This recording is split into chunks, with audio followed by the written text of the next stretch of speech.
Aminata used to believe that love could survive anything, that if you gave and gave and gave some more, eventually the person you loved would see you really see you and choose you back.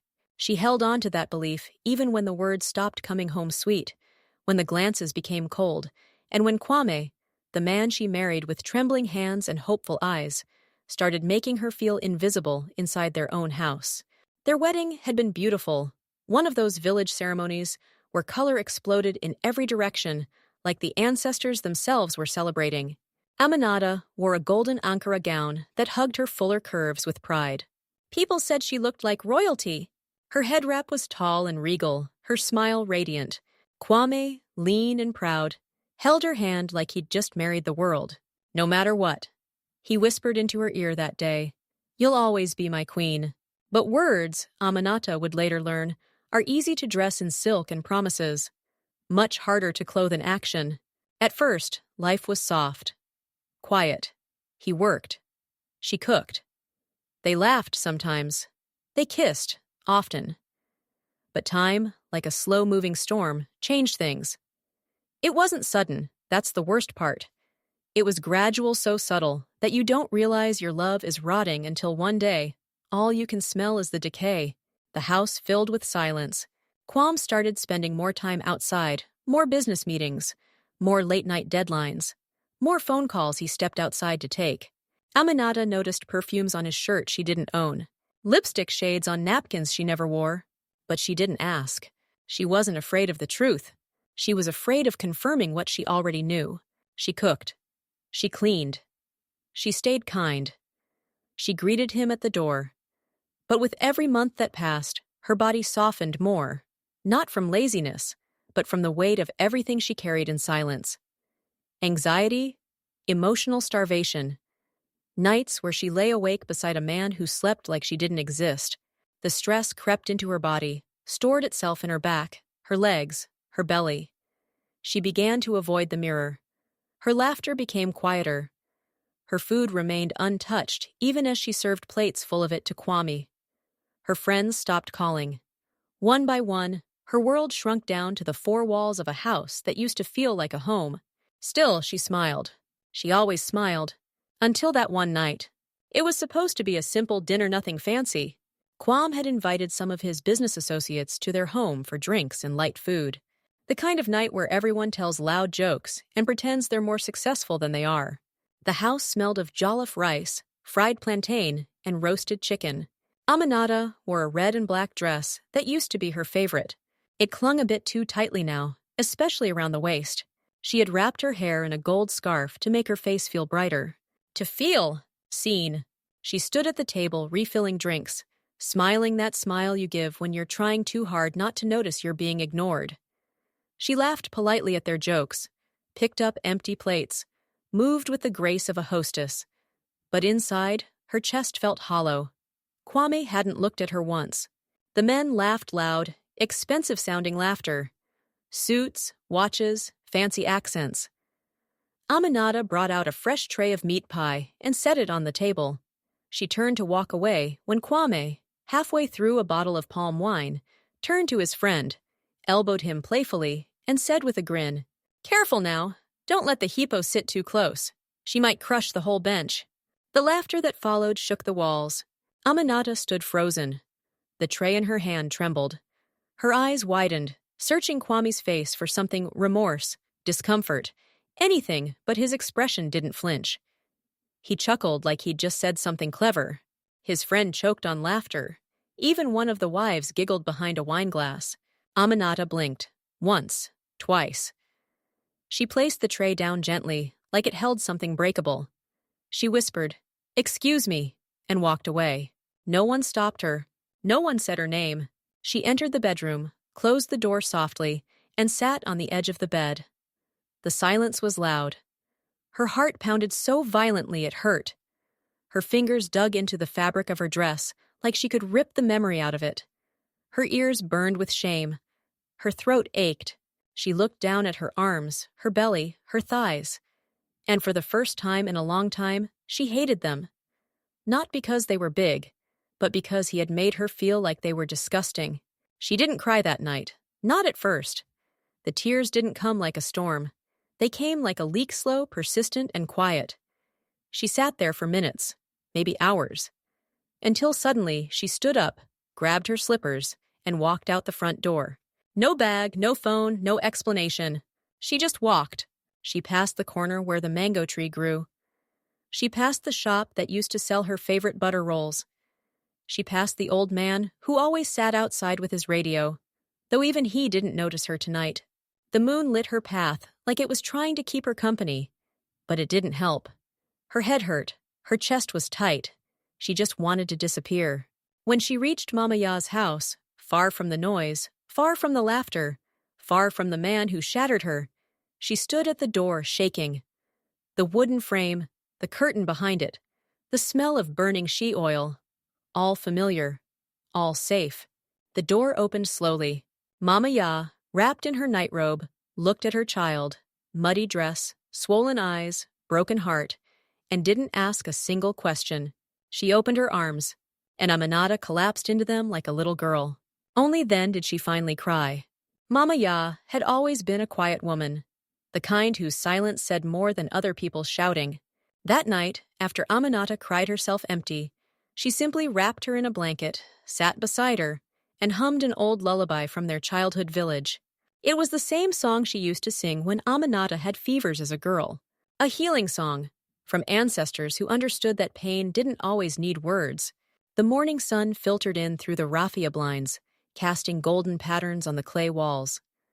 Aminata lay on the straw mat in Mama Ya's room, still wearing the torn red dress, her head resting on a woven cushion.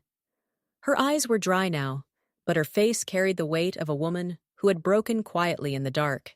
Mama Ya brought her warm porridge and honeyed tea. She placed them beside her daughter without a word.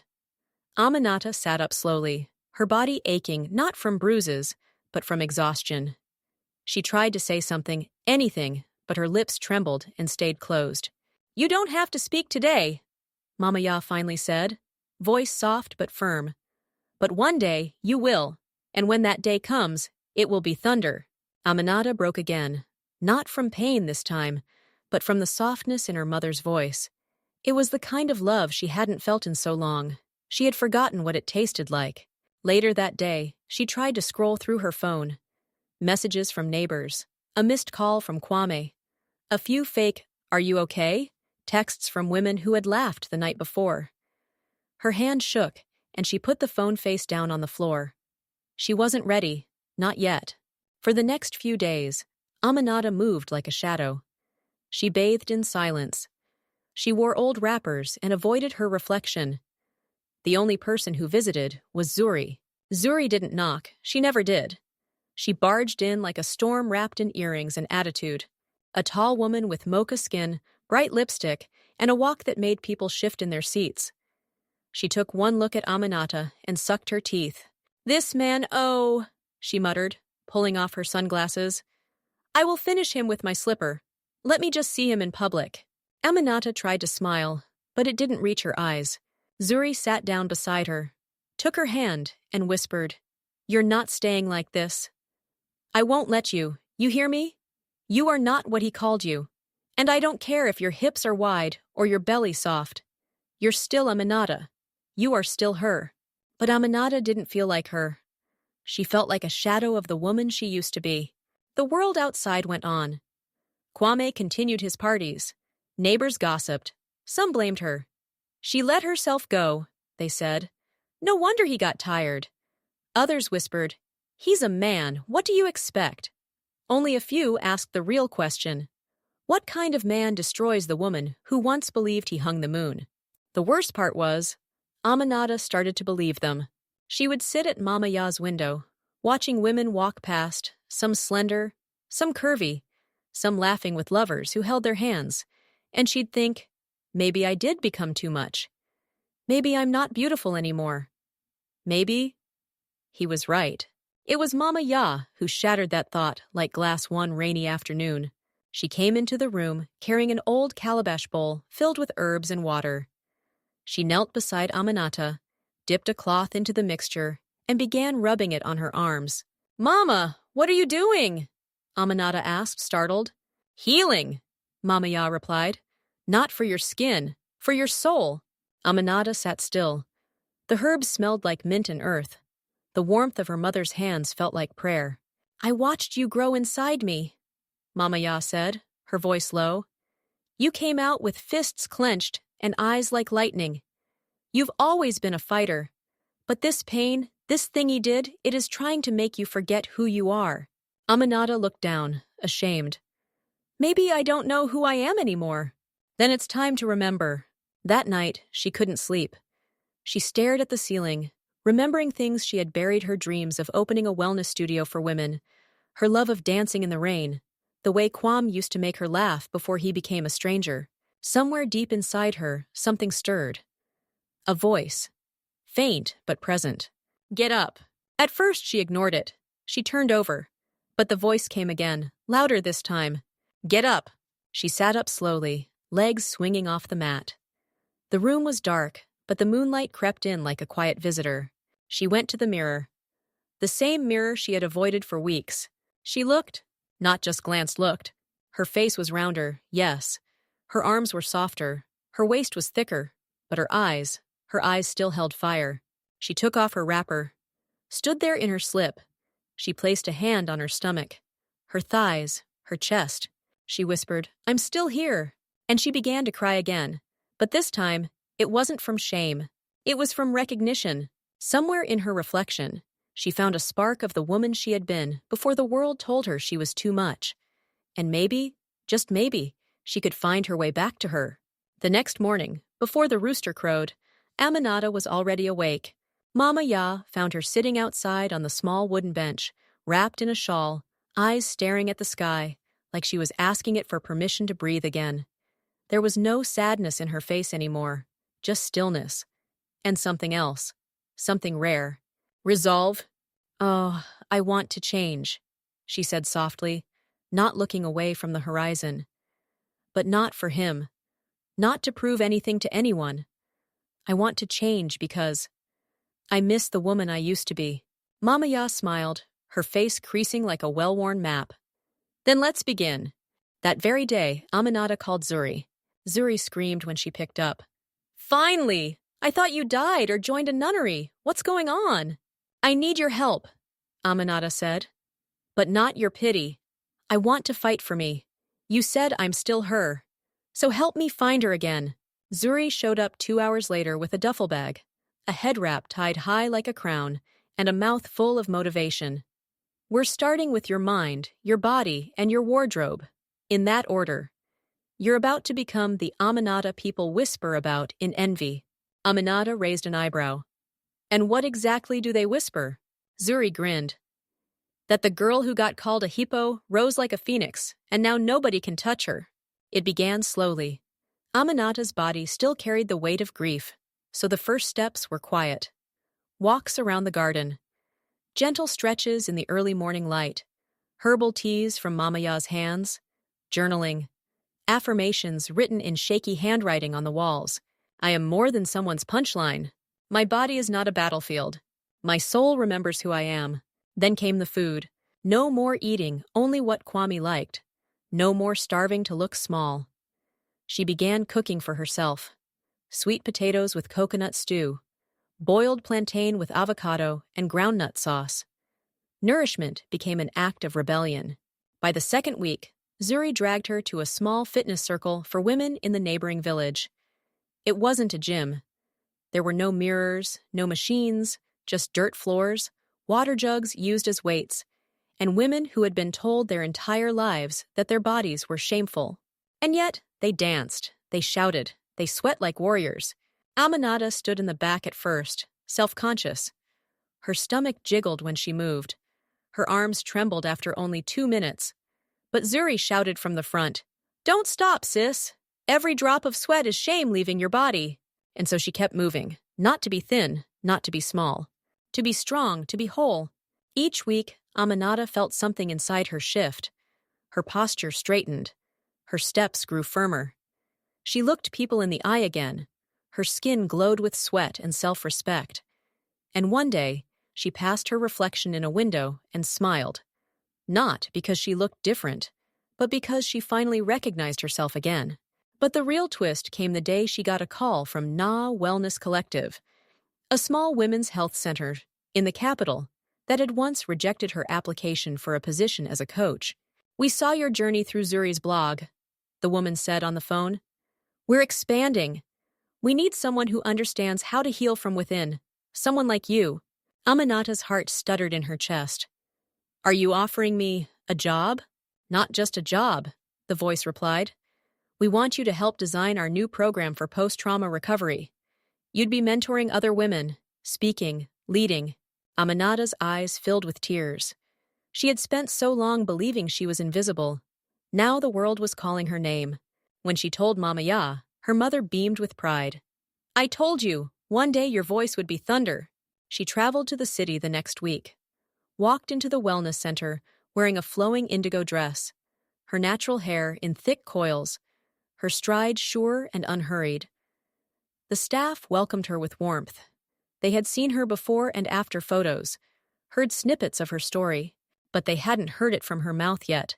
That afternoon, she stood in front of 20 women seated in a circle, all different ages, all survivors of something: abuse, shame, grief, abandonment.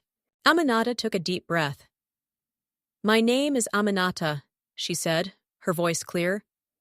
"And someone once laughed at me in front of a room full of people. He called me a hippo." The women tensed. "But that day," she continued, "wasn't the day I broke. It was the day I started waking up." One by one, their eyes softened. One woman began to cry. Another nodded slowly. Something powerful moved through that room. Like healing had found a way to become contagious. And in that moment, Aminata knew. She wasn't rebuilding herself to hurt Kwame. She was rising for every woman who had ever been told she wasn't enough. The city opened up to her like it had been waiting. Within months, Aminata's story began to ripple far beyond the wellness circle. Zuri, who had started sharing Aminata's journey online, watched in awe as the views climbed into the thousands. Comments from women across Africa, some in French, others in Hausa, Swahili, Zulu, flooded in like a wave. "You are telling my story. I didn't know I needed this until now. You are the reason I didn't give up today." And Aminata, once too scared to speak in her own home, now stood confidently on stages at women's conferences, speaking into microphones with power. Her words were not just stories. They were sparks. Every time she stepped to a podium in her flowing Ankara robes, with her natural hair braided like a crown, she brought something sacred with her. Truth wrapped in fire. What began as one invitation became a storm. Television shows asked for interviews. Newspapers wanted her before and after photos. Health organizations wanted to use her story in awareness campaigns for body confidence and emotional abuse recovery. She said no to most of them. She didn't want to be a symbol, not unless it helped real women, real lives. She created a program called Return to You. It wasn't about weight loss. It wasn't about revenge. It was about remembrance of the woman buried under shame and neglect, and the journey back to her. The first class was held in an old community center with cracked tiles and buzzing lights. By the third month, they had moved to a sponsored venue, with over 200 women attending weekly. Still, she hadn't seen Kwame. She didn't need to. But fate, or something stranger, had other plans. One afternoon, after leading a body movement and storytelling workshop in her home village, Aminata stepped out to the courtyard to catch her breath. The sky was bruised with twilight, and the air smelled like rain was coming. That's when she saw him. Kwame, standing by the gate. He looked smaller, not in size, but in spirit. His shoulders hunched, his suit wrinkled, his eyes tired. There was no crowd around him this time. No laughter. Just a man standing alone, staring at the woman he once broke. For a long moment, they said nothing. Then, softly, he spoke. Aminata. She tilted her head slightly. Kwame. He took a step forward. I didn't come to fight. I just wanted to say, I've seen you, on the news, online. I didn't know. You were capable of all this. She raised an eyebrow. Because I was fat? Kwame flinched. His gaze dropped. No, he mumbled. Because I was blind, and stupid, and cruel. She didn't move closer. She didn't invite him in. You humiliated me, she said, her voice calm. You made a joke out of my body in front of people who laughed with you. And I carried that pain in my skin, my chest, my stomach for years. He nodded. I know, I deserve every word. I came to say I'm sorry, not to ask for anything, just to say it out loud. Aminata looked at him for a long, silent moment. And then, to his surprise, she nodded. Apology accepted, she said. But forgiveness is not a door you walk back through. It's a road you walk away on. Kwame's eyes welled up. You've changed? No, she said softly. I returned to myself. The woman you met at the altar never left. You just stopped seeing her. He stood there for a moment longer, and then, with a slight bow, he turned and walked away. That night, Aminata sat with Zuri under the stars. They drank ginger tea and listened to the frogs sing in the nearby marsh. You good? Zuri asked. Aminata nodded. I think I am. Did it feel good seeing him like that? She paused, then smiled gently. It didn't feel good. It felt finished. Zuri raised her cup. To the death of bad love. Aminata clinked hers with it. And the birth of better ones. The following month, Aminata was named Voice of the Year by the African Women's Wellness Foundation. At the award ceremony, she wore the same color dress as the one from that terrible dinner party, this time tailored, beautiful, glowing on her full figure. When she stood on stage, lights bathing her in gold, applause rising like a wave, she felt no bitterness, just gratitude. In her speech, she didn't mention Kwame. She didn't have to. Every woman in the room knew what it meant to be torn apart and still choose to rise. I stand here not as someone who was broken, she said that night, her voice strong, but as someone who broke open and found light pouring out. 6 months later, the home she had once fled was quiet again, but this time it was a quiet of peace, not suppression. Aminata had finally returned, not to resume a marriage, but to reclaim a piece of herself from the shadows of the past.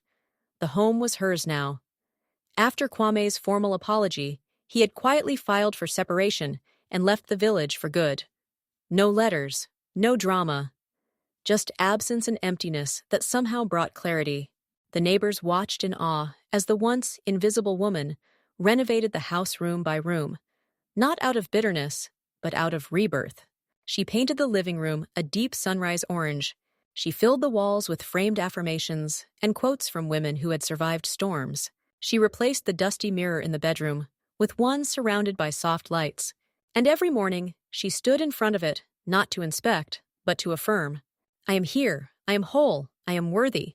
The community's women, once passive spectators, now sought her guidance like pilgrims arriving at a shrine. They came with swollen faces, shaky voices, whispered stories of cruelty and neglect. And Aminata, never rushing their pain, offered them not advice, but space.